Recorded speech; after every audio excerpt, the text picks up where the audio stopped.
और वचन 6 को पढ़ेंगे। तब यहोशू ने याजकों से कहा, ध्यान देकर सुनना, यहोशू ने किससे कहा? याजकों से कहा, वाचा का संदूक उठाकर, वाचा का संदूक अपने कांधों पर उठाकर प्रजा के आगे आगे चलो। प्रजा के आगे आगे चलो। बोलो, किसके आगे आगे चलो? ध्यान देकर सुनना, वाचा का संदूक क्या है? क्या उठाना है उनको अपने कांधों पर? वाचा का। गुजराती में पढ़े इस वचन को। ત્યાર પછી यहोशुआ याजकोને કહ્યું, करार कोष ઉચકીને લોકોને करार कोष, वाचा का संदूक, उसमें क्या था पता है आपको? वाचा के संदूक में, करार के कोष में क्या था? परमेश्वर की 10 आज्ञाएं। बोलो, क्या थी परमेश्वर की? इसका मतलब परमेश्वर का वचन। बोलो, परमेश्वर का। किसने उठाना है? किसने उठाना है? याजकों ने। कहां पर उठाना है? अपने। ध्यान देकर सुने, ये याजकों की सेवा है कि पहले परमेश्वर का वचन तुम्हारे कांधों पर होना चाहिए। हालेलुया। और क्या लिखा है? फिर एक बार पढ़ना उस वचन को। तब यहोशू ने याजकों से कहा, वाचा का संदूक उठाकर, वचन को उठाकर प्रजा के आगे आगे चलो। प्रजा के आगे आगे चलो। आमेन। प्रजा कहां चलेगी? पीछे। और तुम्हें कहां चलना होगा? कैसे चलना होगा? क्या लेकर? वचन को लेकर। बोलो, क्या लेकर? लोग देखे तुम्हें वचन पर चलते हुए। हालेलुया। तुम्हारे जीवन में वचन दिखे लोगों को कि तुम वचन को उठाकर चल रहे हो ना, तो प्रजा तुम्हारे पीछे जाएगी। हालेलुया। इस वचन में सबसे बड़ी बात क्या है बताया आपको? यहोशू लीडर था। बोलो, क्या था? उनका नेता था यहोशू। तो आगे कौन चलना चाहिए? यहोशू ने चलना चाहिए ना। नेता कहां चलता है? पीछे या आगे? पर यहोशू कहता है, मैं नहीं, याजकों ने आगे चलना है। हालेलुया। भले मैं नेता हूं, मैं आगे नहीं चलूंगा, आगे तुमको चलना होगा, क्योंकि वचन तुम्हारे कांधों पर है। हालेलुया। यहोशू ने अपनी लीडरशिप उनको दे दी।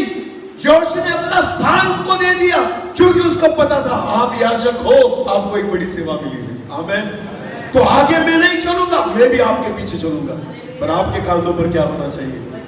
बोलो बोलो, क्या होना चाहिए? ध्यान देना, ये बड़ी सेवा है याजकों की। हालेलुया। कि मूसा भी उनके पीछे चलता था, यहोशू भी उनके पीछे चलता था। इसका कारण था कि याजक वचन को उठाकर चलने वाले थे। हालेलुया। लोग देखते थे कि हमारे याजक वचन को उठाकर चल रहे, तो लोग भी उनके पीछे पीछे चलते थे। फिर एक बार पढ़े उस वचन को। तब यहोशू ने याजकों से कहा, वाचा का संदूक उठाकर प्रजा के आगे आगे चलो। प्रजा के आगे आगे चलो। तब वे वाचा का संदूक उठाकर आगे आगे चले। आमीन। हालेलुया। ध्यान देकर सुने, कलीसिया को सिखाओ मत दिखाओ। बोलो, क्या? कलीसिया को सिखाओ मत, उनको दिखाओ। वचन सिखाने से ज्यादा वचन दिखाना जरूरी है। आमीन।